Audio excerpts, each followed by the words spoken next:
All right, welcome everybody to the comic panel. I'm Cody. I'm Taylon. I'm Jacob. And I'm Shawenta.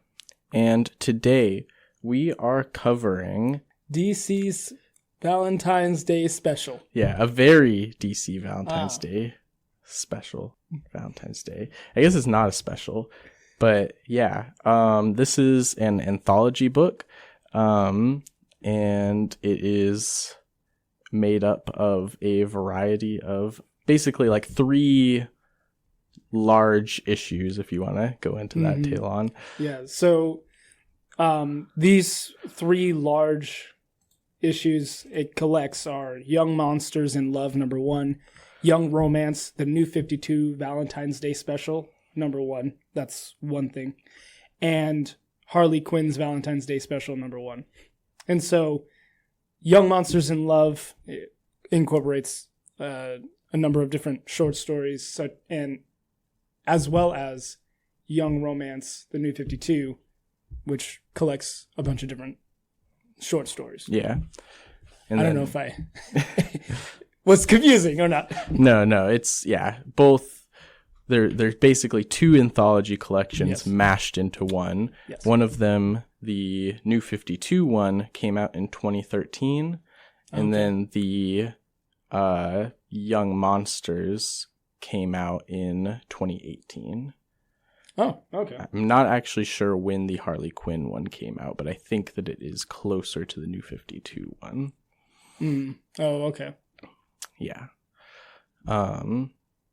Yeah, and just as a kind of note about the structure of the show, we're going to be keeping the discussion of each story very brief so that we can get through them all. I'll be introducing the title and just the writer and the penciler. So if you have interest in any of these stories, you might want to go in and look, a little bit deeper. If there was like a particular issue that one of us had, I may name, the inker or colorer or letterer, but I don't have time to name everybody because it is seriously a long list. Yeah. It's takes up 2 pages. Yeah. Yeah, it's a long list. And I'm sure that doesn't even count the editors. Yeah. But yeah, so I guess we are ready to get into it. I mean, normally I'd give like a little bit of background, but I feel like these are Valentine's Day specials from 2013 and 2018. Like there's not. Yeah. Yeah.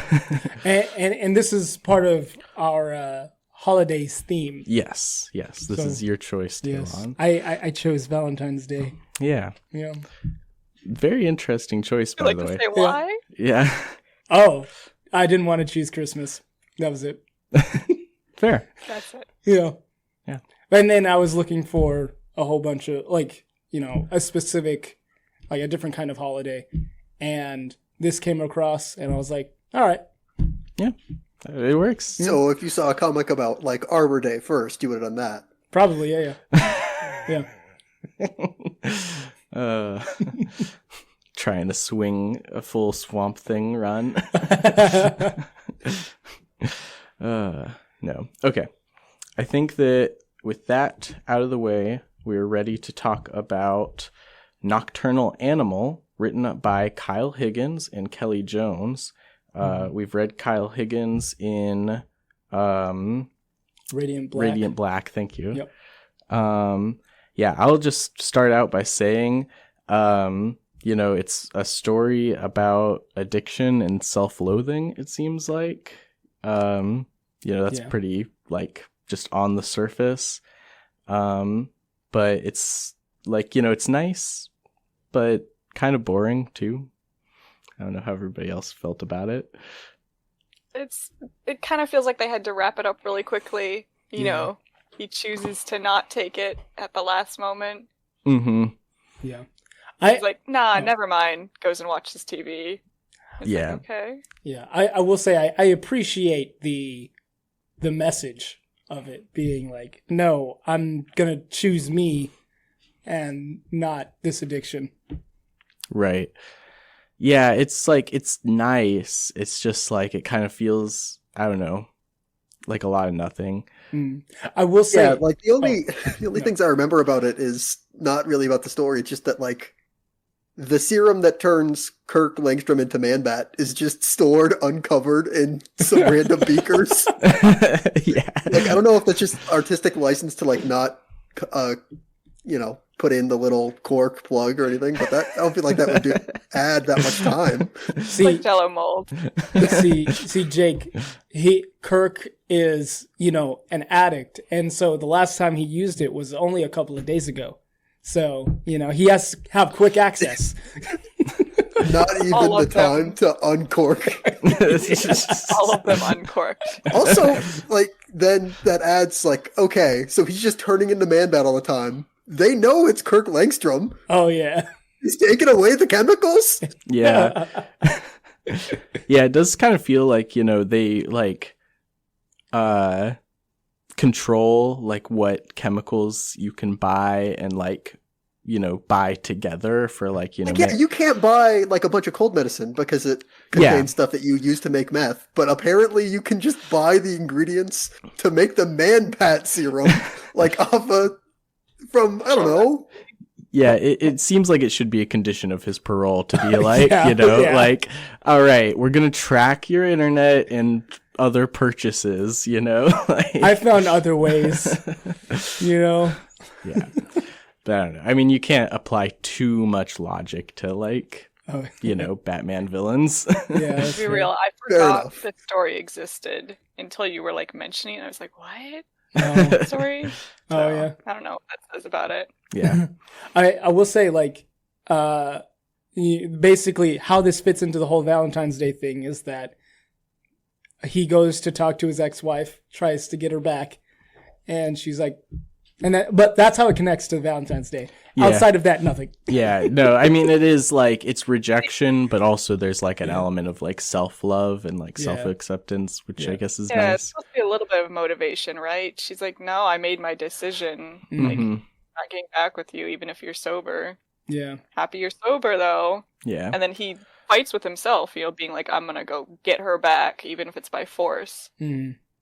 And then chooses not to take it, though. Yeah. Well, I think I interpret it more as, like, he was like, great, I couldn't get what I actually wanted. And the temptation, to turn into the Man-Bat was calling to him. Like, I'm the only one who ever loved you. Mm-hmm. And he almost was like, wait, you're right. And it's like trying to find that, like, take control in a different way. But you said Cody, self-love. Yeah. I feel like this could have been a more interesting idea almost if it was like, I feel like it would have fit better as like Incredible Hulk. How so? I don't know, just because I feel like the relationship between like Hulk and Banner is a lot more like, solid. Yeah, but then you couldn't have Langstrom sitting down in front of the TV to watch Dr. Jekyll and Mr. Hyde. Yeah. Oh, really? Is that what... No such thing as subtext. First of all, I think Hulk is compared to Dr. Jekyll and Mr. Hyde more. So you can still do it. The formula. Yeah, I get what you're saying. All right, but I think we have to move on to Pieces of Me, starring Frankenstein, Agent of Shade. Now, I have never heard of this comic before. Yeah, me neither. This is written by Tim Seeley and pencils by Giuseppe Camicoli, which he's known for doing some Spider-Man drawing in like 5 to 10 years ago, which feels like only a couple years ago to me, but anyway, so yeah, this one for me, I liked. What a twist. Yeah, right. It is kind of a fun twist at the end. Yeah, I liked the concept, but I felt like the letter, like the the caption boxes of the letter that Frankenstein is writing to Bride of Frankenstein. I can't remember her name either. I Yeah, think she's just Lady Frankenstein. Lady Frankenstein.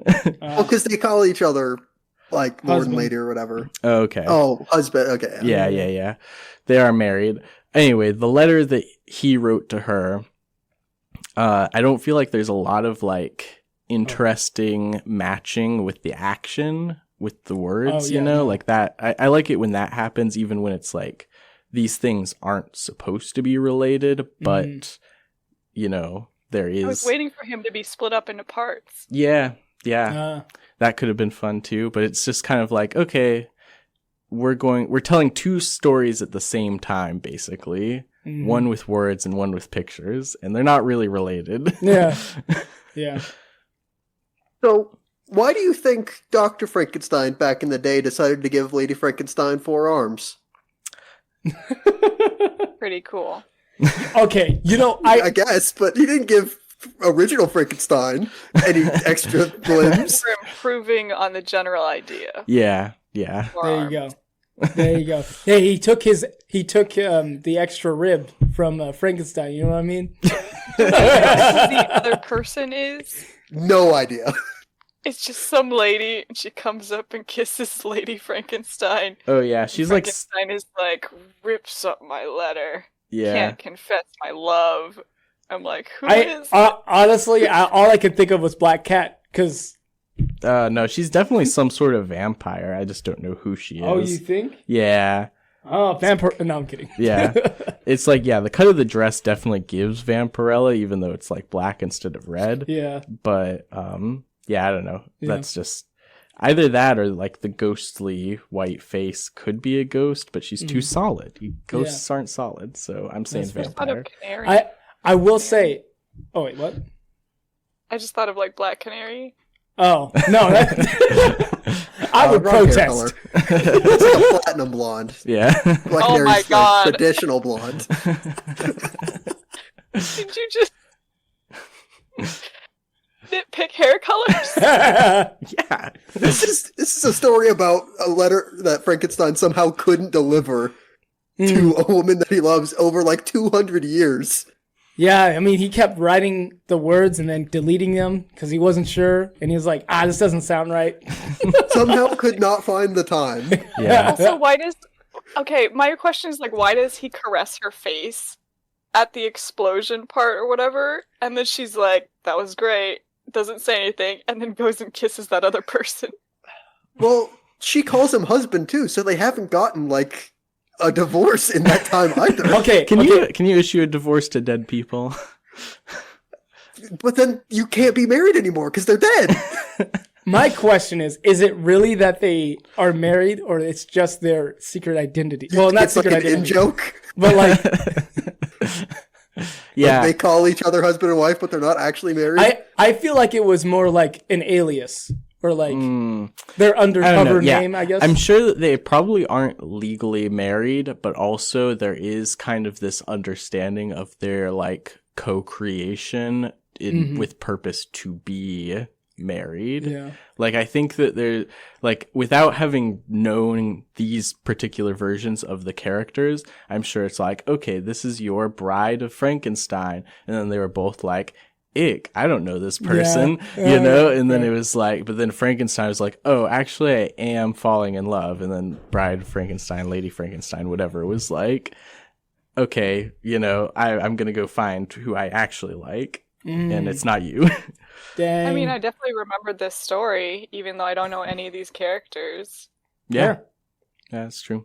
But yeah, I mostly agree with you, Cody. It's just like, kind of disjointed where I have to read so much that it's not really interesting to go with the action. I'm like, okay, I get it. He wants to kiss her. Yeah. All right. We got to move on to Buried on a Sunday. And you know what it is. You know what this is about. Buried on Sunday. Oh, Buried on Sunday. Sorry. Yeah, and this is written by Mark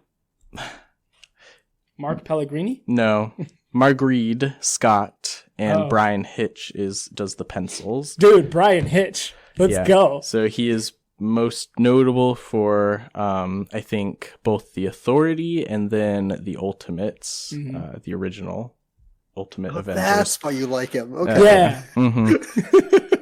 Yeah. Yeah, this story for me, I don't know, not much to say about it. Kind of boring. It was a nothing burger.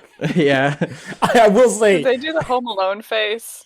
Oh, dude, yeah. that panel was a thing of nightmares. I was like, oh, that is bad. Yeah. Honestly, yeah, a lot of Superboy's face, and just in general, like I'll mention the colorist here is Nathan Fairbairn, and why are they all gray? Like Solomon's supposed to be gray, but everybody else has gray face, and it's weird. Yeah. I helped Solomon put flowers at his wife's grave. Yeah. Mhm. Happy day. Yeah. But then also he starts speaking, which is just kind of odd to me. Yeah, he does. I mean, it's like it's always Solomon Grundy's always been weird because he's like the closest analog DC has like visually to Hulk, Mm-hmm.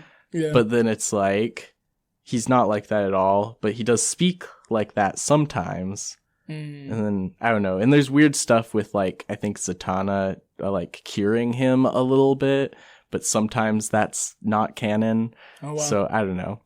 Yeah, it's weird stuff. Mhm. I'm going to. Solomon Grundy is the character you put in when you need a little more muscle on your Yeah. villain team. Yeah, exactly. True.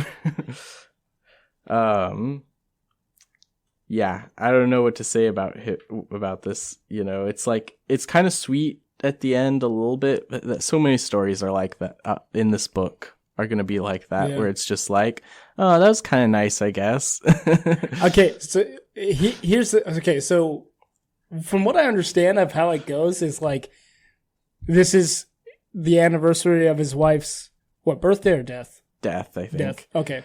And so Solomon Grundy, who is in prison, they were like, well, if Superman can escort him, I guess we'll allow him to go Because he visit goes his wife's crazy grave. this day. He always goes berserk. Yeah. Yeah. Guess better than him breaking out of prison. Right. But then at the end, Superman just flies away. And I then was she just just walks saying, off. he's gonna go back to prison now. Pinky promise. Yeah. There's no ankle monitor or nothing on him. Yeah. Also, I just realized, like, does he always have a tie on? Did he wear A lot of ties? the time. Like the Flintstones. Yeah. Oh, that's true. Yeah. Yeah, I don't know. I just never really noticed it. I was like, did he put a tie on special for today?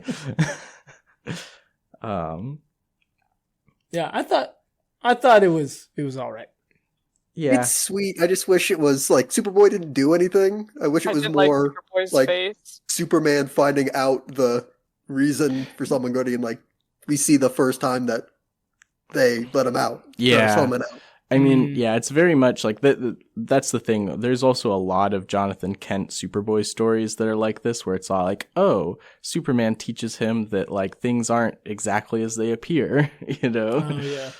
You And big dummy. Which makes sense as like, he's a child. Right. But then it probably isn't delivered right. Right, yeah. I agree with Jake that I think they would just be better if it was just Superman and he discovers, you know. That's All right. fair. Moving on to The Dead Can Dance, written by Colin Kelly and Jackson Lansing, art by Javier Fernandez. This one was actually, I liked this one. It was kind of fun story with ghosts and Raven from the Teen Titans. Well, a ghost. A ghost. Yeah, that's true. I mean, for a high school like loner kind of story, it wasn't too bad. Yeah, Yeah. that's fair. I thought it was just gonna be like flashback to high school and everybody just like kicking him around or something really depressing. Yeah, no, I actually, if you look really closely, at first I thought, so if you look at this flashback page, I thought that he was like the kid just in a t-shirt, that's getting like the fist bump. And then I realized that he's like the jock kid. He has like a Letterman jacket. I'm like, oh, so you were popular first. Probably. Wait, really? He Yeah. had a regular life, Uh-huh. and it just kind of went downhill because he couldn't even attend prom due to his like sickness and just being isolated. Yeah. Interesting. So you're saying that the guy in this top panel who's in the Letterman is then this kid? Uh-huh. Oh, He's wearing wow, the okay. Letterman jacket in the dance, Talon. What? I didn't notice I didn't that either. either. Yeah. Oh, it okay. took me a while, Now, but dude. Okay. yeah. Yeah, But- no. Bit of a- Hey, Jake, I was reading this on my phone. Give me a break. So was I. What are you talking about? Never mind. Excuse rescinded. Anyway, though, yeah. Honestly, when I was reading this, I just kept asking myself, why is Raven's hair red? Yeah. I was like, I was a little unsure if that was always her hair color. yeah. No, originally she was bald. Oh, really? Yeah. I did not know that. Mm-hmm. Honestly, I like bald Raven, but you know, I get it though. I get why Nails, I think, was what got me. yeah. Like, are they on top of her suit? Mm. Nails? Yeah, like the Oh, I yeah. can't dance. I'm like, what are those? Oh, yeah. That is weird, actually. Yeah. I didn't think about that. It's magic. Don't worry about it. It's magic. They just stand out so much. Yeah, I mean, she can turn into a raven. Maybe it's like, you know, like it's magic. I mean, that's what you just said, Talons? Jake. But yeah, they're like talons a little bit. It's Are ravens well known for their talons? I don't know, maybe birds You just are. don't notice them because they don't paint them red. Yeah. But yeah, so she's at first kind of hesitant to like help him fulfill his prom night dance. Mm-hmm. And then she's like, this is great once she helps him. Yeah. Honestly, I didn't love that. I didn't like how she was drawn there. It was a little weird. No, well, okay, that's one thing. I was mainly saying I don't love how the story just like was like, yeah, Raven's gonna dance with a ghost.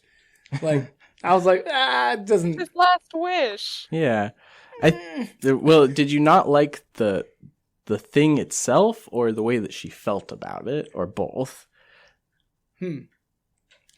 I think for me it was like the Batgirl story is like kind of akin to that we'll get to that later. Yeah. But it was like it just felt like because she's a woman, we're going to make her like, I don't know, be connected to this. Hey, you're kind of Weird right. guy. What if it was like somebody else? Like, Yeah, would they also yeah. have to Yeah. dance What if it was with John ghosts? Constantine? That's shows up? Yeah. yeah. Okay, that's kind of a good point. I don't know. I think it's because like, you know, she's a teen titan, so it feels a little bit more appropriate for like a teenager. Get in But- here, Robin. Yeah. Yeah, no. I get you though. Yeah. That's probably, I did have some reservations about this story when I first read it, and then I was going over it. I was like, I don't know, it's kind of fun. But yeah, that's Like it's very sweet, but I still don't like that it's like it's Raven doing it, you know? Yeah. yeah. Yeah. Okay. Also got Dance with the ghost. gotta move on. Next one, Be My Valentine by Paul Dini and Gilliam March. This one, my least Big favorite. after school special energy. Yeah. All you have to do to avoid bullying is get possessed. Yeah. And be super cool. And remember, all bullies are abused by their Are parents. being bullied. Yeah. Yeah. And they're like, suck, yeah. so forgive them. Yeah. To be fair, I was okay with the story, but you know, the idea of like all bullies are bullies because they were abused. It's like, that's fair. That's probably not 100% accurate. Yeah. It's Mostly school untrue, special. but Yeah. whatever. Yeah. And just Very like the convenient. like, because he was found out in that way, he's ready to like, you know, call in CPS on his parents. like, right That's now, true. You know, like, That's true. I mean, he's a little kid, like 9 or something. Yeah. He's probably He gonna be loves like, to leave the classroom multiple times. he's probably gonna come back and be like, "You ratted on me. I'm gonna beat you up even more." Yeah. And yeah, like everything is just like so like, and also on top of that, like when after like Dead Man like possesses him and like does all the flips, like all the kids are like, wow, you're so cool. I'm like, no, that's weird. That's weird, and the kids are going to be weirded out. Like, it's not like he was like, hey, look at what I can do, like a kid would do if he could do those things. He just starts doing them and talking like an adult, and I'm like, that's weird. Oh yeah. Teacher, he's ready to turn himself in now. Yeah. And the teacher, a new reign of terror. and the teacher was just like, oh yeah, that's totally normal for a kid to say that. Yeah. So basically the story is like, kid runs out into oncoming traffic and Dead Man Train. saves him. Train. Yeah. And he's running out there because this bully, like, it was Valentine's Day, so everybody was getting Valentine's Day cards, but the bully like wrote over all the Valentine's Day cards and wrote some hurtful things. Yeah. I really think it could have been solved in a much more typical way of like coming back and like getting all the other kids to team up, because we don't actually like the bully doing this. Mm-hmm. And that Interesting. bully being like, everybody hates me now, and then being like, no, we still accept you. Ah, See, I'm saying generic, as compared to like what this was. Yeah.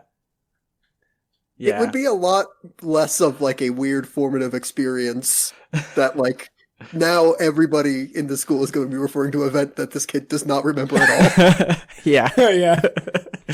yeah. So true. Also, I felt like the girl at the end and Dead Man being all like she likes bad. it. That's no. Yeah, I was like, ugh. She did not do it's anything. Third grade or something. She Right. was sitting there. She didn't do anything. He was like, hey, Sarah. Yeah. Yeah. Because she gave you an extra Valentine's that you asked if she had. Right. She likes you. Mhm. It's like, no. But Dead Man took over the bus driver, and I knew immediately. Like, he's like, "Are you ever gonna read it?" Like, because the kid was just sitting on the bus ride, looking at the note that Dead Man gave him. But like the card, like when Aiden, the little kid, gets the card, the extra card, he has a pen in his hand. So does that mean Dead Man just like wrote a fake Valentine to Aiden? Yeah. That was the context. Yeah. But yeah, to this kid, he was running towards a train, blacked out, apparently went back to school, got on the bus, and then like woke up out of his fugue state on the bus at his house. Like, what happened? Yeah. That teacher was so chill about Aiden being gone from the class. Yeah. I was like, what? You just like to the kids, like, what? The kid, he ran out? That's weird. Like, no, that's an emergency, actually. Yeah. The last thing that, like, I guess bothers me the most is being like, because of your bullying, that kid could have ran in front of a train, and then how would you have felt? Yeah. Like, oh God, don't threaten that to me, please. To be fair, I mean, I think that's a good thing to think about, but I just that's, don't know that's if that part of would the after-school special vibe. Only reason we should ever stop bullying. Think of how it would affect you. Mhm. Right. And it'll make you a little sad, maybe. Yeah. Maybe. Yeah. Okay. Gotta move on. I didn't like that one though. Next one is Heart-Shaped Box by Mark Russell and art by Fraser Irving.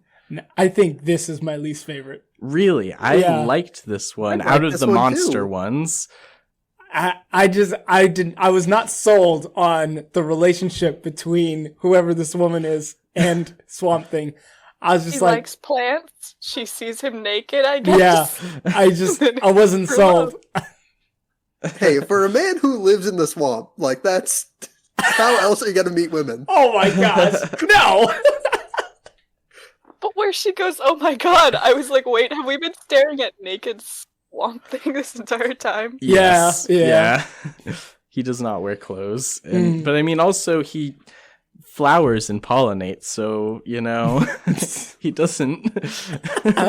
He's a man made out of the swamp. Yeah. He is, yeah.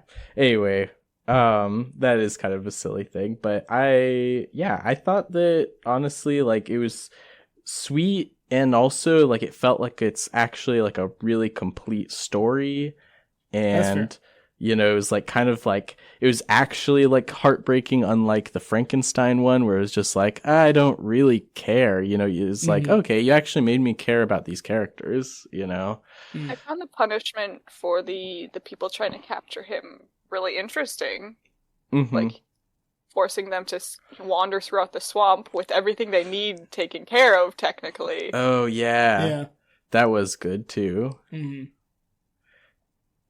But I will say, I find it very funny, the idea of doing surveillance on like a figure that's like Bigfoot and seeing him with like a Valentine's Day card. Like, we gotta get that thing. Yeah. It's very funny. Also, the beginning, like I like Mark Russell's humor a lot of the time. So the very beginning of like his friend being like, "Well, I got you one of the 3 Valentine's Day cards," and it's like that's pretty good. Yeah, like it's like a chicken joke. It's all silly. It's like, not that one. Yeah.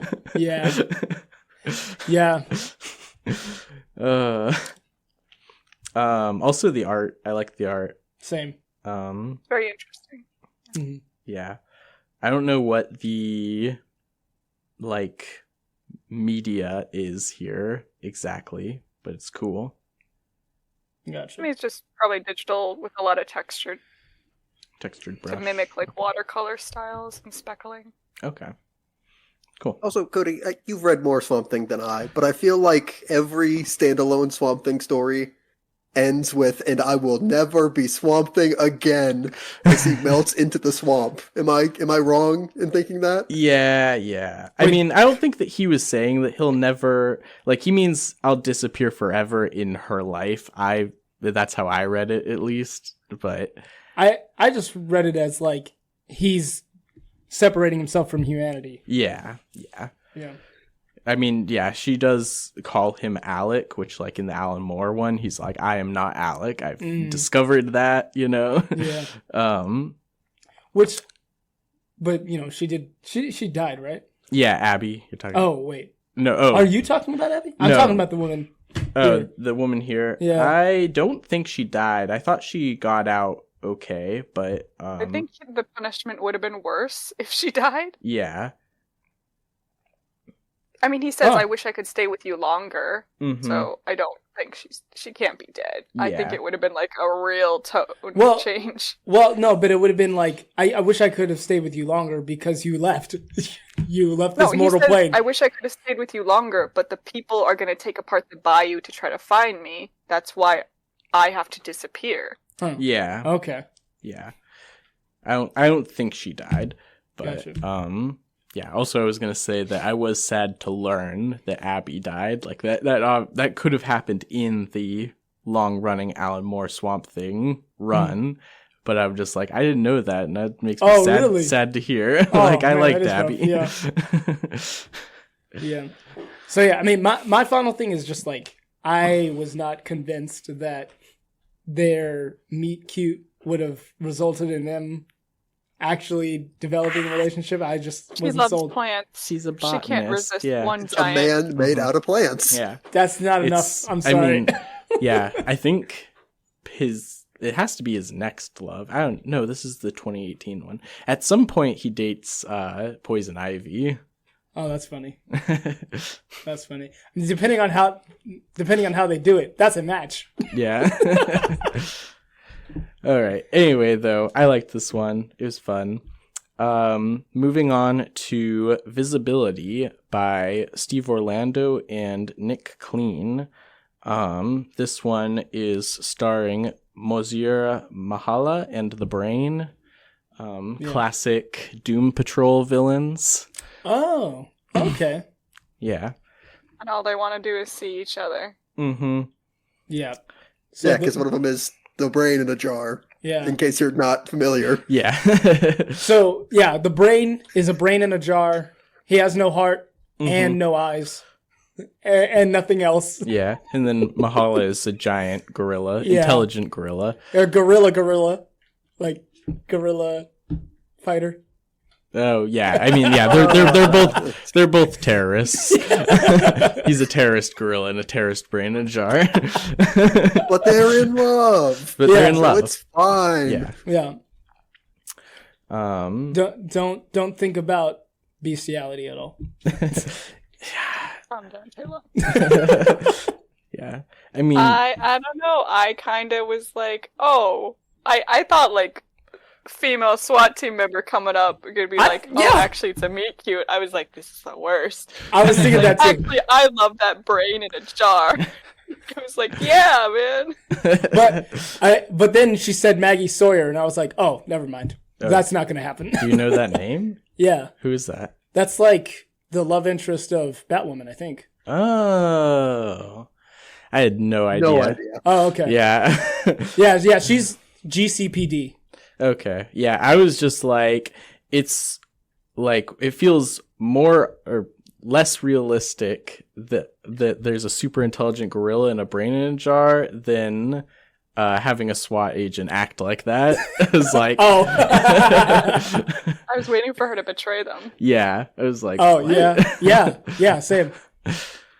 Yeah, it's just like, also, I don't think LexCorp is going to let them, because they break into LexCorp and hold hostages so they can get these like weird optic nerve things, the weird mechanical eyes, so that they can see each other. Great. I don't think LexCorp was going to let them keep those eyes. No. Because they appear to be one-of-a-kind prototypes. Yeah. I think that was part of the deal. They get like one shot and then they have to remove the eyes and go to prison. That's what I was thinking. I feel like that's worse. Yeah. Well, no, I mean, they give whatever they could to just one more moment. You know what I mean? Because it was either that or they could just go to prison and kill people. So why do you think the tube that the brain is in has like fake eyes if they don't work as real eyes? I was gonna say, how does To make he it know more anything's scary? happening? He's a brain in a jar.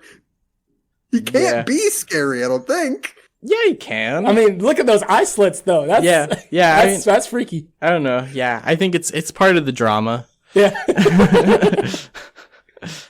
Yeah, like he doesn't emote, but he, he just always looks like that. It's like, okay.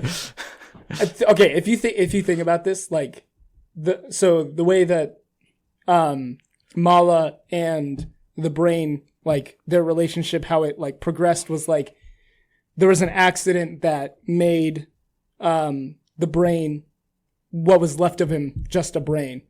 So he was originally a person. Mm-hmm. But then, because he was just a brain and he didn't have a heart, he then was like slowly becoming less and less like a caring and compassionate person, which I find quite interesting. I mean, he sees the world as nothing more than numerical information. yeah, it's true. Yeah, I liked the story though. I felt like the art sometimes got a little bit muddied by like maybe the colors, but I liked it generally. But like good, like gorilla expressions. Yeah. Mm-hmm. Yeah. Surprisingly. Yeah. I kind of was like thrown off with the eyes, the gorilla's eyes a little bit. I mean, yeah, they are like real gorilla eyes. I feel like are a lot shinier, like so I think it captured it well. It was just like, yeah, if those were anime eyes, that would have scared me. Yeah. All right, got to move on to the next one, which is The Turning of Deborah Dancer by Alyssa Quitney and art by Stephanie Hans. And this is part of the I, Vampire series. Yes. Which is also I've never heard of. Yeah, I'm assuming that spins out of I, Zombie, the series. I mean, that was No, it's like an original, like, OG comic. Well, yeah, I mean, I understand that, but I'm just like, I mean, I Zombie came out of Vertigo, so DC does own it. So I'm like, it would make sense that I Vampire is like within the same branding and all of that stuff. but I don't know. I haven't read iZombie. I'm not sure. I will say, even though iZombie was coincidentally a CW show, I've heard that the book of iZombie is like better, but I feel like these characters in iVampire are written like a CW show. It's so real. Yeah. You're so right. I did not like this story. Yeah. It's just spent being like, you gotta stay behind because you'll be in danger against the vampires. It's like, I'm half vampire because I almost turned. And then you don't trust me, and we're in love. And also, now that we've defeated the vampire in the snow, we're gonna go do it in that mausoleum. Yeah.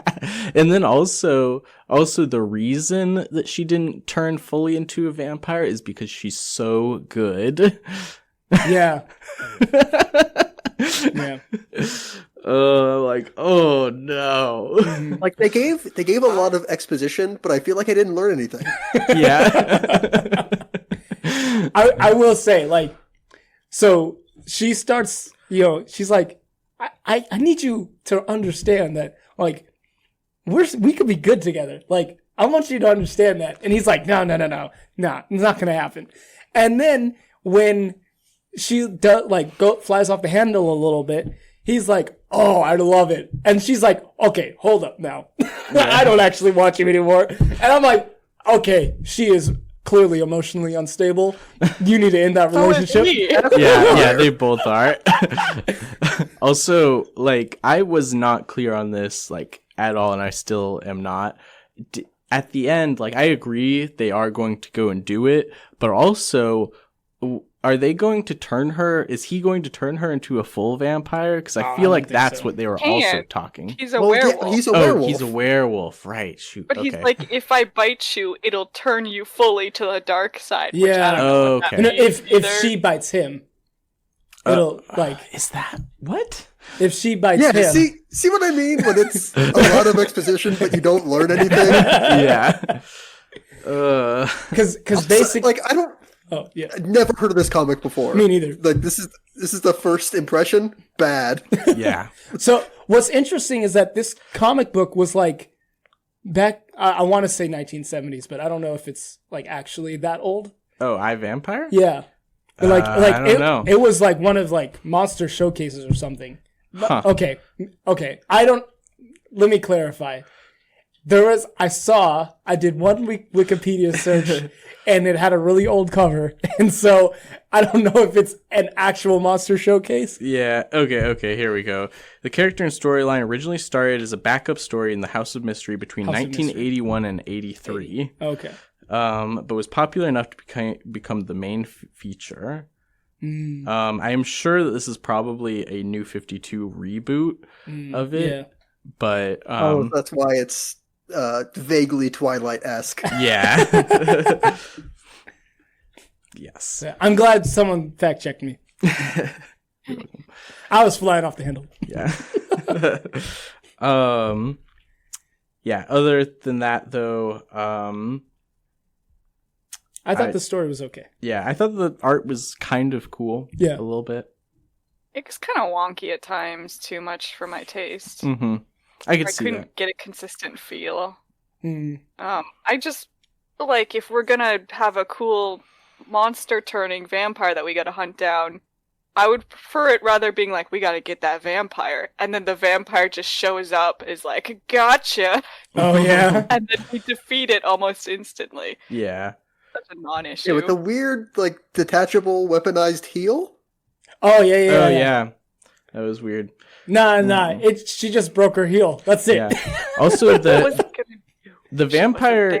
Also, the vampire is a cool design, but they don't show it off. When he first comes into frame, it's like in the background, already being attacked. I don't care about your vampire. Yeah. Yeah, like, it's a cool design, but they don't make him look any cooler by having, like, his thrall just, like, hanging off his shoulders. Mm-hmm. Spider monkey!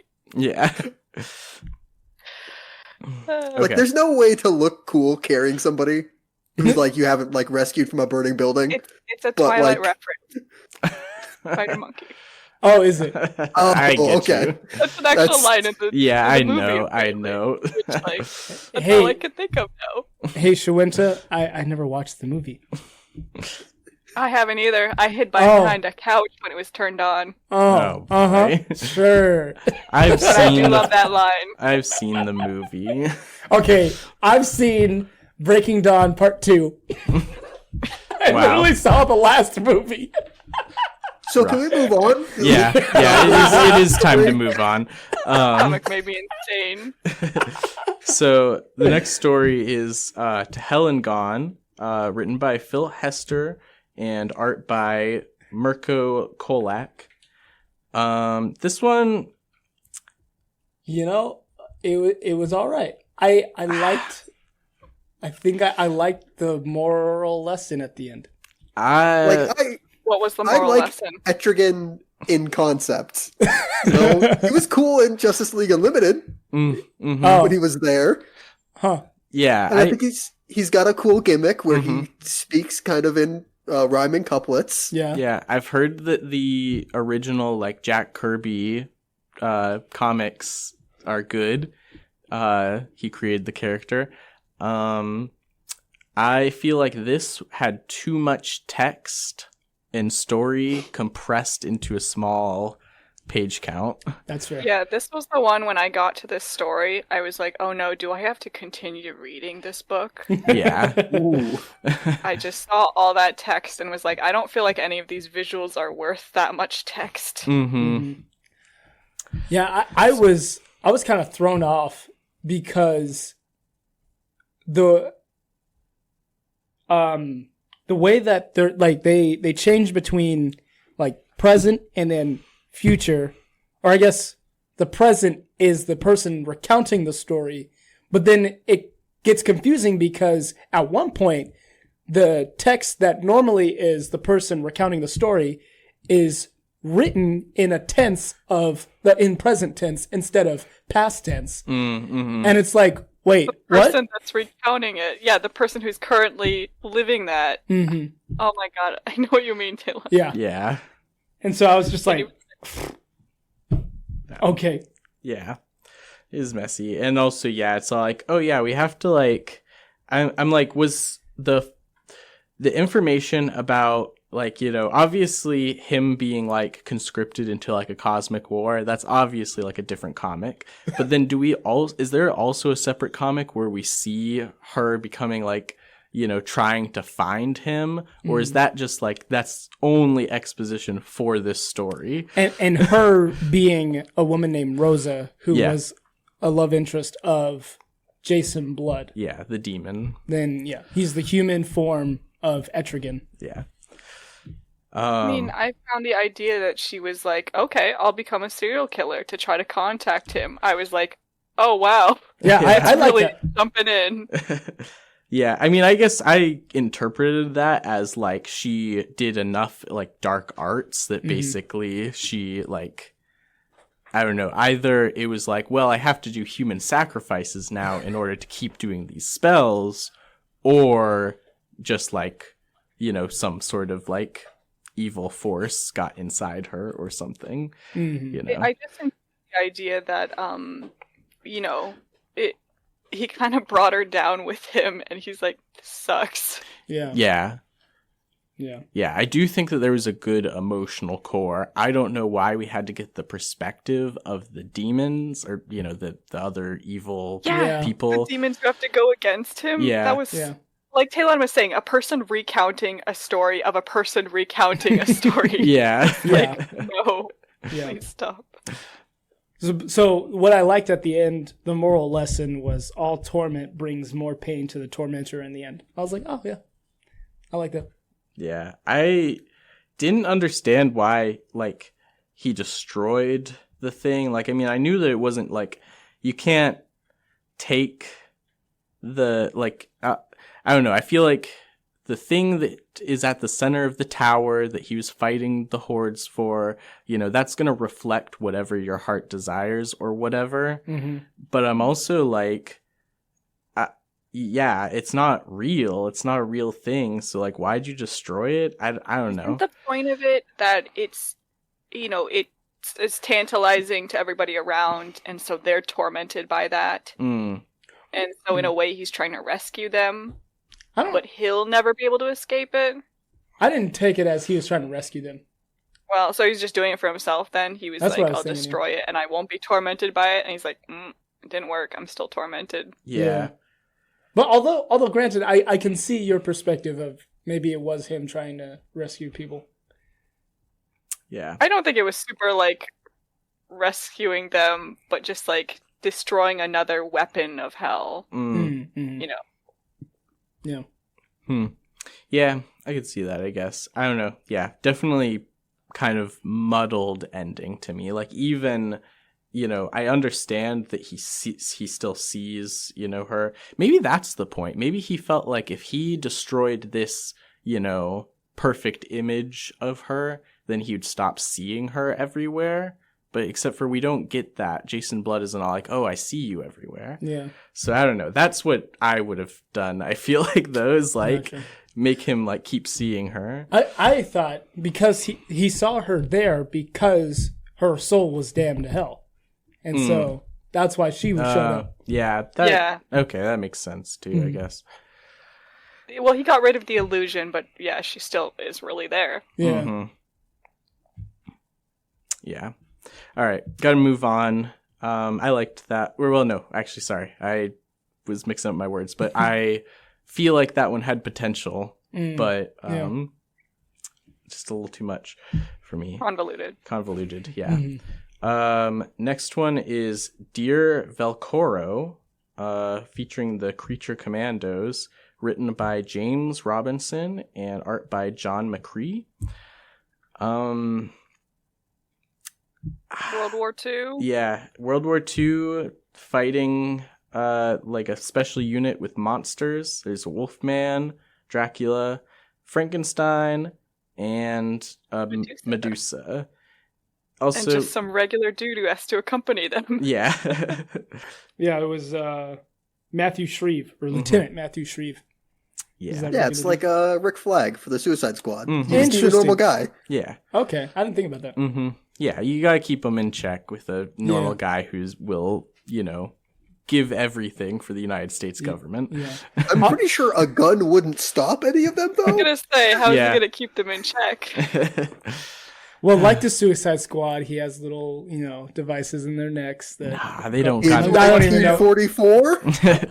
Oh, yeah, that's Okay, a fair so the point. story itself Yeah. is like the monsters kind of bonding over their isolation, right? Like the vampire's technically getting dumped in a letter from his like. Yeah, he got a Dear John Yeah, letter. they know what a Dear John letter is, which is weird. Why I is don't that? think like the name Dear John came about until like that documentary came out. Oh. That You know more about this than I do. I don't know. I just took it as so like that's why I was kind of confused. Like, is this actually taking place in World War II? Because there could just be weirdo Nazis in modern day in the comic. Like Hydra is around in Marvel. There could be some DC equivalent. I don't know. Jake, didn't you hear? Hydra is not Nazis, okay? Oh, I forgot. It's Red Skull is the big Nazi, not the organization he works for. Anyway, yeah, I believe that this is supposed to take place in World War II. That was my read of it. I wonder when the vampires came around. Was it World War II? Yeah. When did we use them? But yeah, like the vampire and the werewolf kind of bond, right? Mm-hmm. Yeah, they're Mutual respect. yeah, basically like, you know, they're mutual respect, and then they're all like, well, you know, we I got have each other. changed. Yeah. She's right. Mhm. Yeah, because he had a girlfriend back home, and I take it that he was a normal person when he first got drafted into the war, and then he turned into a vampire, and then he got real weird, and she was like, "Yeah, I don't think you're the same man." Yeah. It's like, The dang it, werewolf you and weren't the supposed to know vampire that. and the rest are like, I guess, we'd be alone if we didn't have each other. Love you guys. Oh, The yeah. one normal dude is like, what are you guys? Yeah. You guys are monsters. We're on a mission, by the way. Yeah. Oh, okay. I'm super wrong. It did get popularized during World War II and World War One, Okay. and Oh. apparently Ernest Hemingway got one once. Oh. Nice. Well, I course mean, he not did. nice, but Yeah. That one would be He deserved it. Dear Ernest. That was not a good enough joke, but thanks, Talon. I liked it. Anyway, yeah, I don't know. Yeah, it was interesting too that the beginning is like the normal guy being all like, I feel like I'm turning into a monster more and more every day as I spend time with them, and I'm like, maybe you're just a monster, actually, because these monster people seem like really nice and like and normal. The monsters are just like cheesy kind of bonding. Yeah, and he's like, yeah. I kind of liked it for that weirdness. Yeah, it was fun. Shouldn't Bride of Frankenstein be here? I don't know if that's the same Frankenstein. He can't talk. Fair enough. So yeah. Yeah, that's the Agents of Shade. Mm-hmm. Okay, I guess that would be a modern organization. You're right. Yeah, I have no idea what the history of DC's Frankenstein is. Yeah, maybe they could team up sometime if they are two separate entities. How many Frankensteins did Dr. Frankenstein make? Big cats. All right.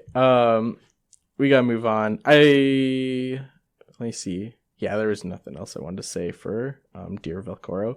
Other than that, was a weird title. Like, I get the point now since we talked about Dear John so often, but also is like strange title for me. Think It Through. So we are moving away out of the Young Monsters in Love collection into the New 52. The Young Love, right? Yeah, Young Love. And so Think It Through, written by Ann Nocenti and Emmanuel Lupacino. Ann Nocenti is interesting just because she did a lot of Marvel work in the 80s and then kind of just like retired, did not do like she does still do comic work, but just not as much. So this panel starts with Catwoman sitting on atop a rooftop. Well, there's a billboard in the background, and I was convinced that was Harley Quinn on that billboard. Really? Yeah. I don't know where you got that from at all. I was like, if anything, that looks like Power Girl or Power Woman. Power Girl? I mean, that's definitely not. Blonde, I don't know. Supergirl, Jake, I know what you're talking about. It looks more like Power Girl, but I don't think it's supposed to be anything. No, it's you know not. what I mean? Yeah. It's not. Okay, no. So yeah, Catwoman is like messed up her latest heist, and she's thinking back on when she first met Batman, I guess, in some smaller heist a long time ago, and how he encouraged her to be better and think through who she steals from instead of just like stealing from poor people like she's doing in this case. Yeah. Now, here's a question. Do you Meanwhile, she's kind of like, he's flirting and he's good looking. Yeah, but I don't like police. At the end, she's like, oh man, I never really did think about like who I'm stealing from. Yeah. That's why I never see Batman anymore. Now, do you think that Batman would actually encourage Catwoman to steal smarter? Because I'm on the fence. It's not steal smarter as in like be a better criminal. It's like steal nicer. I don't know. Instead of stealing people's, possessions to sell to buy the boots, why don't you steal the boots? Yeah. Yeah. I mean, honestly, but I didn't like how they portrayed Batman. He didn't feel like Batman to me. I do want to say, I think it's supposed to be like, he's like, you should think through what you're doing. At the very least, like, stealing from, like, somebody who doesn't need it. But I think he's mostly just trying to get her to think more through the venue that she understands. She's like, oh, yeah, stealing. Yeah. Yeah, I can see that, definitely. Yeah, like, steal from Bruce Wayne. And that's how you make your way over to me. Yeah. Oh, that's good. Because Batman says that. He's like, when you start thinking through, you will start coming to my side. Yeah. Which Why I'm like, does Catwoman get a cool suit and her partner in crime doesn't? yeah. He just gets a ski mask. Mm-hmm.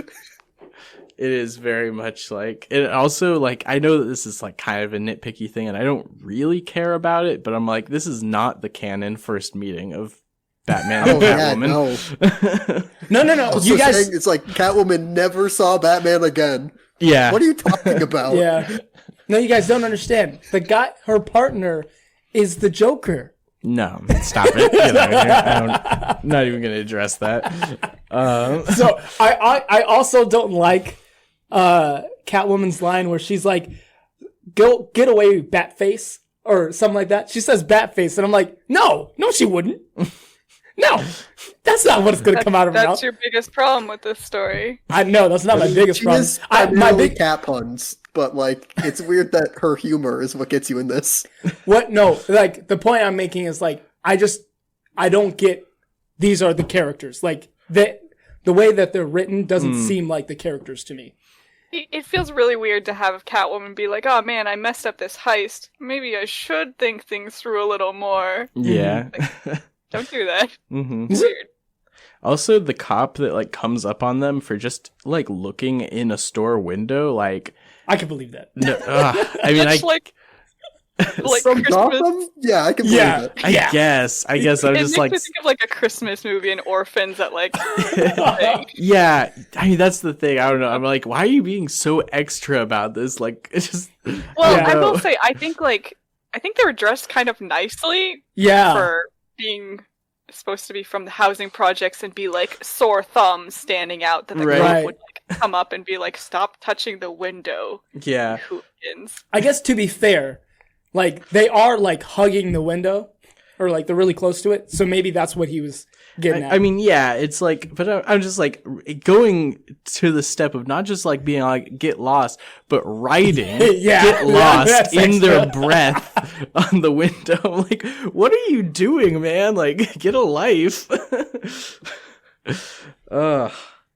But yeah, I don't know. It was just kind of, and then like also like the moment where they like crash through the glass. I'm like, all right. Church, like precious window. Yeah. Mhm. Yeah, that's it gets feeling this is supposed to be really romantic, but it's like not though. Mhm. No. Yeah. He wouldn't have done this for Billy. All right. Moving on to The Lighthouse by Cecil Castellucci and art by Imaki Miranda. Yeah, so this one's starring Aquaman And Mira. and Mira. And so it's a story about Aquaman and Mira are staying at this lighthouse. That's typical in Aquaman comics, a lighthouse. But this lighthouse was owned originally like centuries ago by this dude whose last name is Markham. I don't think they say his first name, but they have this guy named Samuel Wentworth, and he's at a ball and he sees the daughter. It's just like a love story. They're Yeah. separate because her dad doesn't want her to be. It feels like the person writing this wanted to do Pride and Prejudice, and they're like, "Man, Yeah. I have to do an Aquaman story." Yeah. I don't get the ending though. Like, did the dude actually die? Is Yeah. that their ghost being Yeah, it's reunited? Yeah, it's ghost romance. Well, Okay, so they never got reunited in life. right. Yeah, because he's stuck on the face of the ship, I guess. The masthead, right? Or Yeah, the mast. yeah. Which is weird that that's what he clung on to, but whatever. And so you bring that, it brings the spirit back Yeah. to the lighthouse where the Oh my god. widow, not Yes. widow, Oh ghost my is. gosh.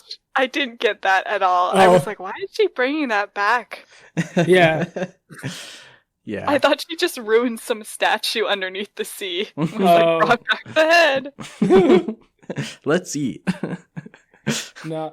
I to me, I didn't like this story because Mira felt very, like, unrealistically girly, I guess. I don't know exactly if that's how I want to describe it, but like she seemed like overly like, oh, it's a love story, like, oh, you know? Yeah, like they're put into like character types instead of like actually being But only her, of course. Yeah. Yeah. No, Aquaman doesn't have much to do.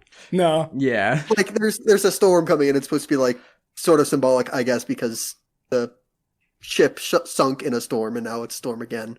So Aquaman goes out and like guides some people back to shore with some dolphins. Mhm. And then Mara is also there, I guess, looking at shipwrecks. Well, she's trying to calm the storm. Or the she waves. said she calmed the storm, and then she did her other little task. Yeah. Oh, it just happened to uncover the... Okay. Yeah. She could have done that at any time, let's be real. Because what happened was the lighthouse that they were at went out, and that's where the crash happened, or the sinking of the ship. And so Yeah. the waves probably uncovered that or something. I will say, Maybe. like... I don't know. I don't think it would be in that good of a shape, though, because it happened in like 1863, but that's a nitpick. That's... Yeah. Also, I gotta say that I feel like, you know, like just with the surface information, if I was like, okay, an Aquaman, you know, kind of story, it's called Lighthouse and it's supposed to be like a Valentine's romance. I thought this was going to be about like, you know, Aquaman's mom and dad, you know, flashback to that because his dad was a lighthouse keeper and his mom was a Queen of Atlantis? Yeah. Queen of Atlantis. I mean, It would have been more interesting. Yeah. his dad was mentioned, so yeah. Yeah. Just like, I don't know. Yeah, I will say, like, if it was somebody who wasn't Mira, I'd be okay with the depiction. But yeah, and it just seemed like Mira is like you said, like really heavily involved, but it's like Aquaman in the lighthouse, not like Aquaman and Mira. yeah. It should be Mira in the lighthouse. It should have been a ghost storm. All right. Yeah. Oh, they see the ship, the ghost ship. That lady should have been wrecking their lighthouse as a poltergeist. Yeah. All right, got to move on to the Batgirl story. This one is... This one's probably my least favorite. Yeah, it's called It's up there. Dreamer, written by Ray Fox and art by Julius Gopez. It's just a car thief who wants to kiss Batgirl. Batgirl. Yep. Do people do this to Batman? See, that is like a big problem I have. I just am like, oh, no, I don't like that. I mean, Harley Quinn might, but... Oh, yeah. Actually, she does in the later story. She's not like breaking into cars hoping he shows up, right? That's true. No. No. Yeah. She's got her own life So, going like on. when they've captured Batman, she might think about it. I don't understand why Batgirl kissed him in the first place. Like what like he describes the reason why he got kissed. She's like, to make sure they didn't think you were a snitch, I kissed you. Yeah. I don't know what story that is either, but I'll take it that happened. Yeah. I don't know. I guess. I don't have a problem with that in the sense that it does, like, I'm not too hung up on it. Like, sure, I guess. I just don't understand, like, the series of events that led up to that. You know what I mean? Yeah. I don't know. Yeah. Okay. That was So obsessed. it almost feels like, yeah, this guy is like just a normal dude. Like the distinctive thing is like kind of his haircut, and then his oh man, that's a bad haircut. Oh, it's horrible. and his crutch is the other thing. I think he's also missing a foot. Oh, is he? I think. Oh yeah, you're right. Yeah. I didn't see that. Oh yeah. But so those are the distinctive things for his like design wise, and then it's like, but it almost feels like they're trying to like make like a Batman Catwoman kind of thing a little bit. Like, yeah, he's a little too distinctive without covering up his identity. Mm-hmm. Which is not what you want if you're, don't commit crimes. But if you do, you shouldn't be distinct. Oh, yeah, that's fair. The 1 foot car jacker. Yeah. Well, no. See, he had a foot until the events that... I'm kidding. I don't know. Until the car got it. I don't know. Yeah. But so Batgirl gives in, is like, okay, kisses him again, and he's like, we gotta keep doing that, and she leaves. And she's like, keep on dreaming. Which, Stop kissing him, man. I hate that. I'm just like, no. Why would you put her in this position? Why do you hate Batgirl? It's so long for such a weird conflict. And then also, I have a nitpick about the art. She's leaning on a pole, and I'm like, your legs are way too long. If she stood up, she would be towering over him if they were that long. I'm just like, oh, no, you need to lower her face. Like, her body needs to go lower because she's leaning on something. They're trying to make her as tall as the him. art was kind of just there most of the time. All right. They just got to argue about kissing. Yeah. Yeah. All right. Moving on to Soul Brothers. This is spelled like the Korean capital, Seoul. They are, right? Huh? They are in Korea. Yeah. Yeah. I'm just making that point that it's not just like SOUL, but this Apollo is and Midnighter. Yeah, Apollo and Midnighter, written by Peter Milligan, art by Simon Bisley. So yeah, and Apollo and Midnighter are essentially like Batman and Superman analogs, but they exist in the DC universe still, and they are gay partners. I didn't know that. Together? Huh? Yeah. So they work together? Yeah. I'm sure used to. They don't no longer. Yeah, they don't seem to get along. Okay, interesting. Yeah, I did not get that far into this. Right. Oh, okay. Yeah. So Apollo's like going around looking for Midnighter. Mm. He goes to like a gay bar. Mhm. And then like meanwhile Midnighter is throwing people through windows out of a building. And Apollo doing comes Batman over things. and steps in before Midnighter can like fall off the ledge. But also at the same time, when Apollo comes in, he just like completely disintegrates somebody. Like, wow. Yeah, it was a little intense. But then, yeah, Midnighter's like, there won't be a next time. Yeah. You know, we can't get involved, Mhm. like, as crime fighters or emotionally, etc. The end. Yeah. And, like, Apollo goes back to the gay bar and is like, guess I'll drown my sorrows. Mhm. Yeah. It's basically they have this moment where the Midnighter is like, where Apollo says, you know what? I was thinking the same thing. And the Midnighter's like, are you sure? And Apollo's like, yeah, of course. Midnighter runs off and he's like, I could tell he was lying. I'm just so hot. Well, I'm pretty sure he like actually has the power to tell like body like diagnostic information or whatnot. Like, I mean, yeah, he's telling it on like everybody else too. Like he's using it a lot during his crime fighting. mm-hmm. Like that's part of his actual powers. But then Apollo goes back to the bar and he's like, that guy that hit on me, I'll let him buy me a drink. I'll tell him about my life, but he doesn't know I'm lying. Mm.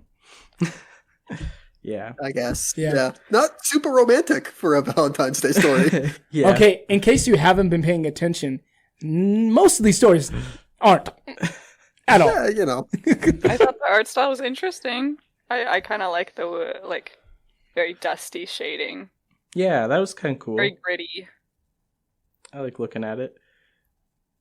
I disagree a little, but What do you think Midnighter has that little chin spike? I know his entire outfit is like Yeah. Like the ones on the fists, like that makes sense, but like are you gonna like reverse headbutt somebody? Just like a little little chin tap. He's gonna like run him up like with his chin 1st. I guess if somebody gets in real close, like if they're like holding on to him, you can kind of if they try to uppercut him. Yeah. That's fair. Yeah. That's fair. There we go. Anyway.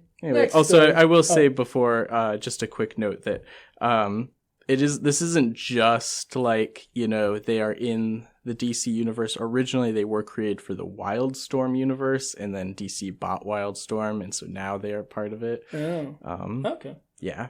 So it's a whole thing, but all right, moving on to the Nightwing story. Another Saturday Night, written by Kyle Higgins again.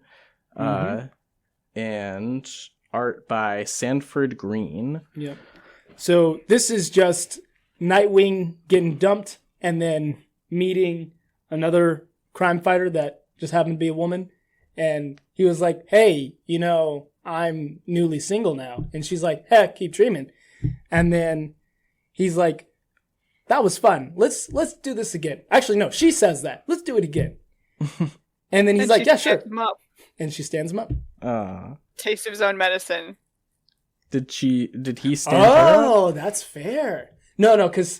Yeah, because he missed a date because he's doing Nightwing things. He's missed 5 dates, apparently. And he's known that person for a month. Yeah. Ooh, yeah, that's bad. Yeah, 5 times in 1 month. That's really bad. I think by the time you get to Barbara Gordon. I'm just going to say. Yeah.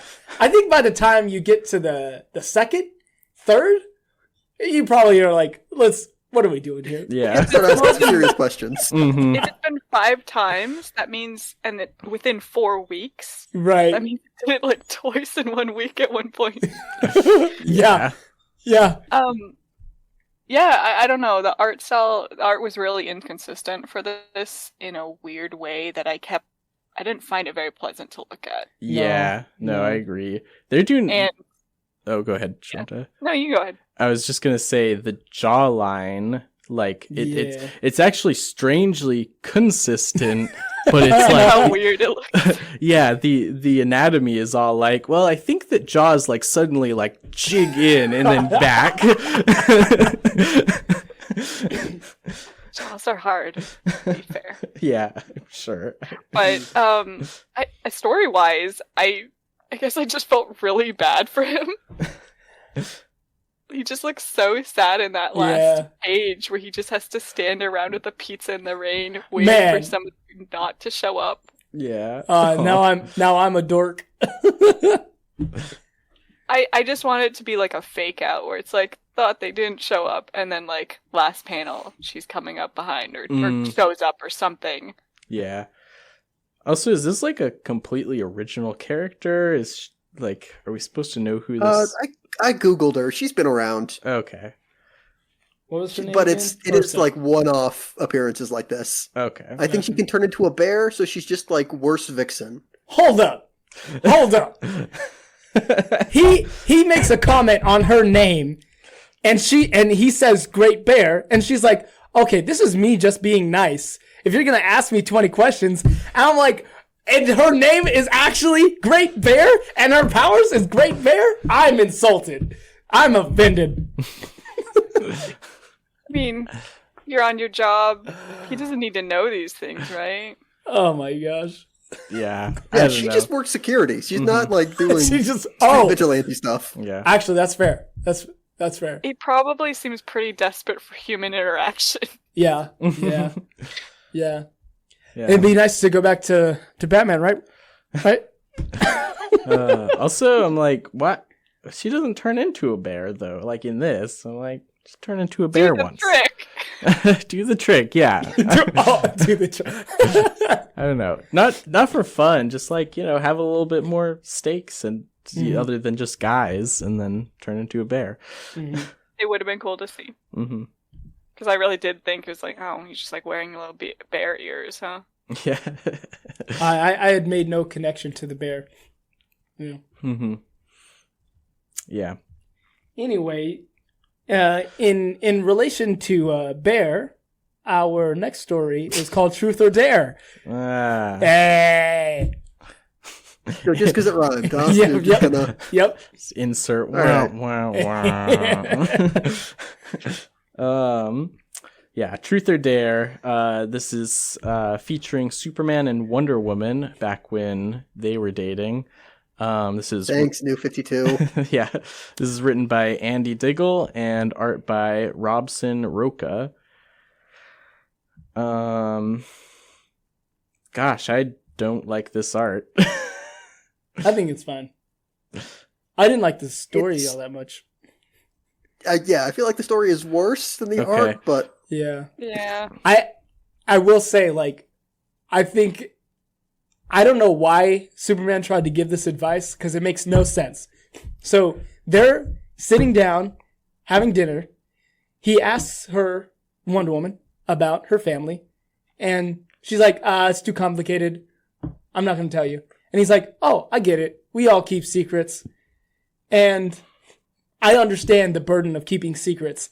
And I'm just like, so then wouldn't you want to encourage her to tell you so that she's no longer keeping secrets? He's saying... taking off his glasses and being like, I know what it's like to pretend to be someone you're not. So dumb. Yeah, so I'm just like, that's bad.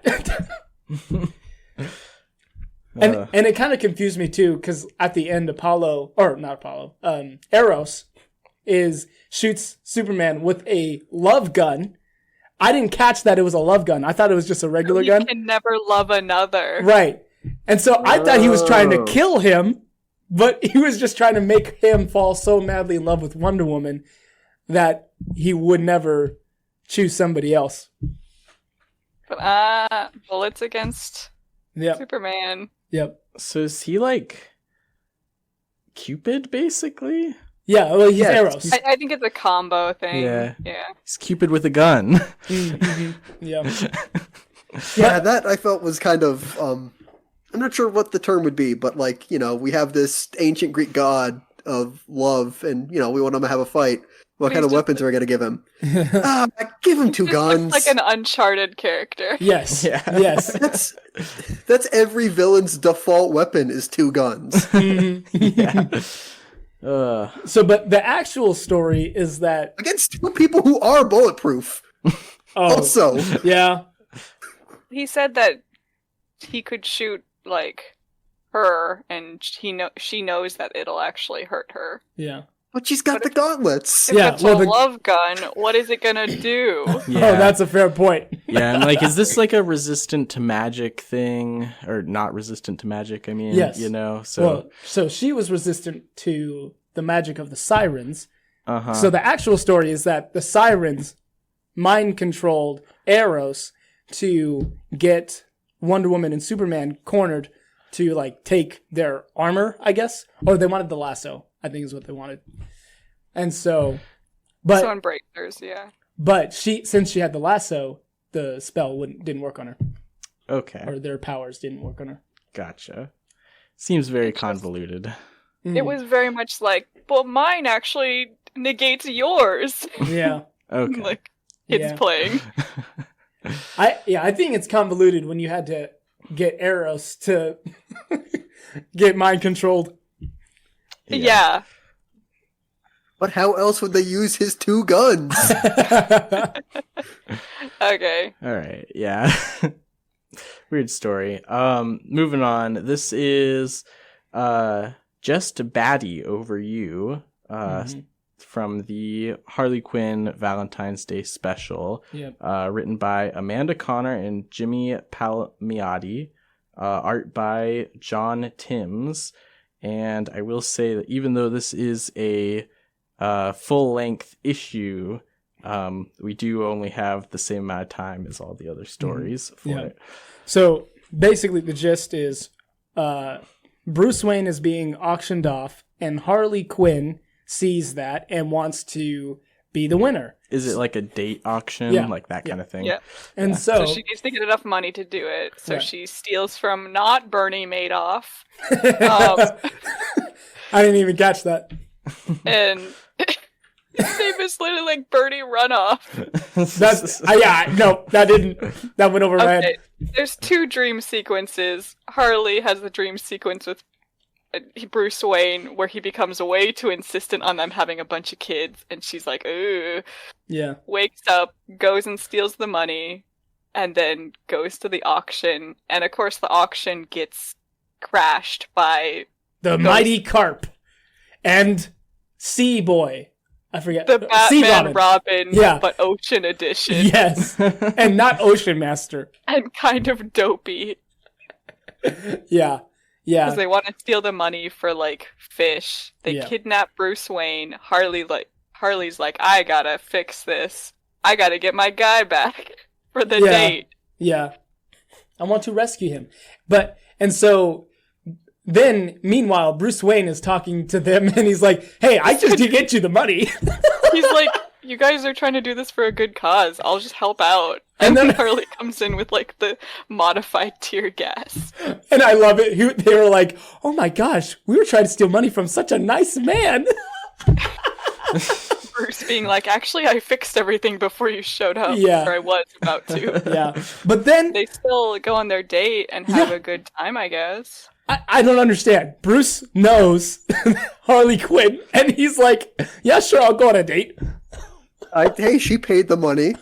Yeah. She stole it? So Bruce Wayne doesn't know what got stolen. I think he does. But Batman shows up after the date where, you know, Harley kisses Bruce, and then they leave on good terms. And then Batman shows up, is like, I've been keeping an eye on you. Mm-hmm. And then I'm kind of glad you stole from that guy. Because Harley Quinn is running like a weird former villain's tenement house? Yes. Also, okay, here's the thing it's weird, is that it jumps from, like, the auction scene, or, you know, everything that happens in that, to, you know, they're just sleeping together, and I'm like, that was a dream. Oh, that was a dream? Remember, it's a different artist in the dream sequence. Okay, thank you. Which is that dream sequence of, like, Harley being like, what were these names you were saying in your sleep? And Bruce is really like, the names of our kids. Yeah, I didn't know whose, like, dream is this?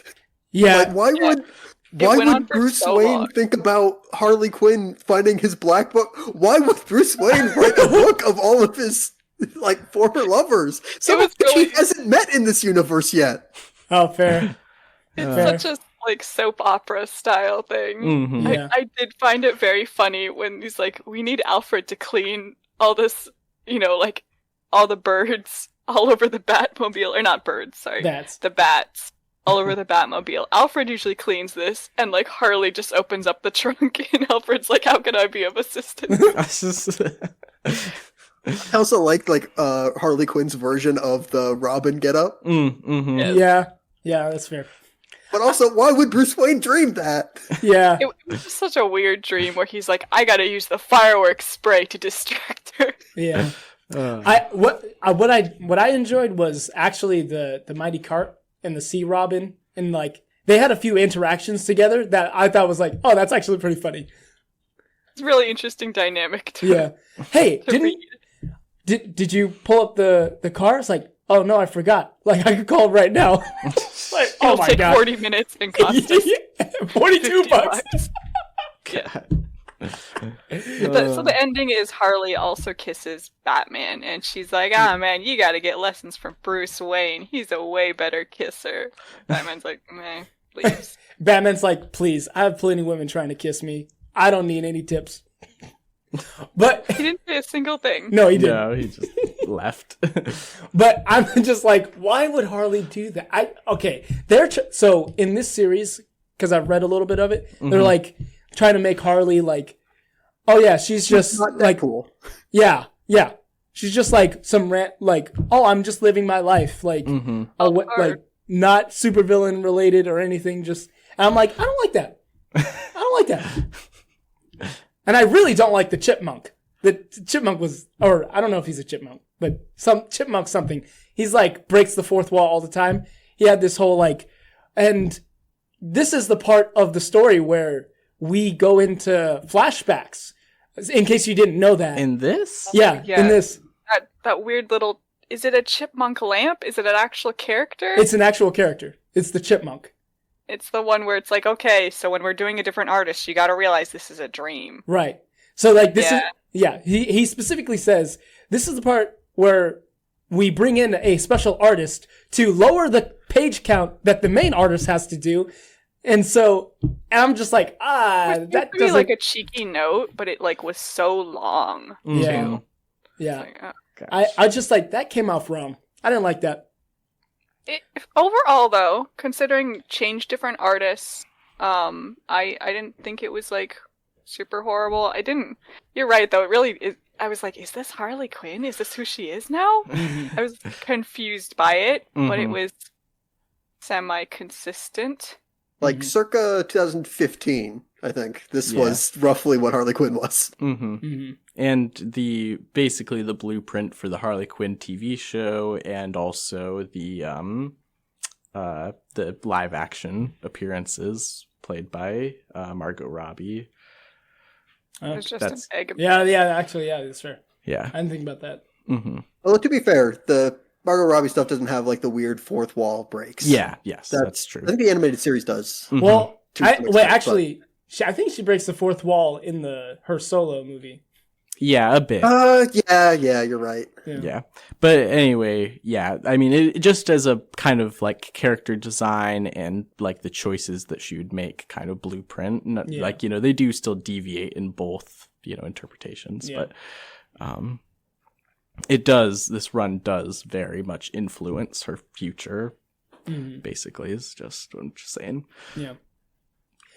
So when I picked it, I had very different expectations, and they did not meet my expectations. But like, as an anthology series or a collection, I didn't actually mind it that much. I thought it was all right.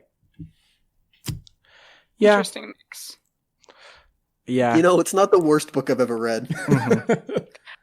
I was not looking forward to the Harley Quinn one, and when I got to it, it's like, okay, I can keep up with this. I understand, like, her weird delusion going off in that direction, and, like, I thought they were gonna, like, hit a bunch of houses for the money, and I was like, oh god. And then they just did the one. I was like, okay. Yeah. I agree with you, though, Talon. I did like the, like, harp guy. Yeah. Yeah. I'd say, yeah, I think that this was really, actually, I kind of feel this way about all of the anthologies that we've covered for DC. I feel like as like an editor, I'd be like, I'd either try to steer some of the stories in different directions, or otherwise be like, I'm sorry, this one is too close to this one, I feel like they commission too many people, and then they come to like very similar kind of story outcomes where I'm just Okay. and one will usually do it better than the other. And it's like, I don't really feel like this is necessary anymore, Okay. So yeah, I don't know. It just kind of makes it feel like, of course, though, they do want all of those stories to make it bulkier so that they can, have the price point that they sell it at. Like, I mean, just the monster one was originally sold for like $10, What? Oh wait, that collection. Yeah, that Okay. collection. Yeah. And so Wow. it's like, you want it to be like fairly thick so that people feel like they're getting their money's worth. But I'm also like, that kind of comes at a cost where it's like, It feels redundant. yeah. Yeah. So yeah. Overall, yeah, it definitely fit the theme, and some of the stories were pretty good. Not as sappy as I feared. I see. I think I prefer. Well, yes. Yeah. I definitely was expecting the sappiness, Yeah. and that didn't happen. Mm-hmm. And I'm like, on the one hand, I appreciate what they did. I just don't appreciate how. They kind of didn't have that many sappy ones, did they? No, Where it not at felt- all. Like, it's kind of incredible that there was a Catwoman story that, like, did not have, like, they are, like, in a romance, like... Yeah, but they weren't in 2014. I guess. Mhm. New 52 is weird. It's weird. Yeah, I guess it's weird to do a Valentine's Day special when like 5 years of every character got cut out. And so that's like all of their like romantic relationships basically. And this is like 2 continuities in between? Yeah. Yes. I don't even know what you're talking about. Fair. It doesn't matter. Don't worry about it. Anyway, though, yeah, I think that's all that we got for this episode. Be on the lookout for our last holiday episode coming up next week. Until then, this has been the Comic Panel. I'm Cody. I'm Tae Long. I'm Jacob. And I'm Shawenta. And we'll see you next time. Thanks for listening.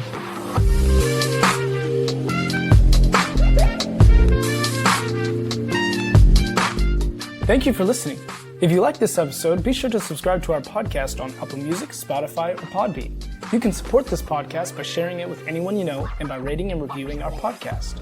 You can also reach out to us with any thoughts you have on the things we talk about on Twitter at TheComicPanel1 and on Instagram and Facebook at TheComicPanel. We appreciate your feedback and look forward to sharing many more comic thoughts with you. Have a blessed day.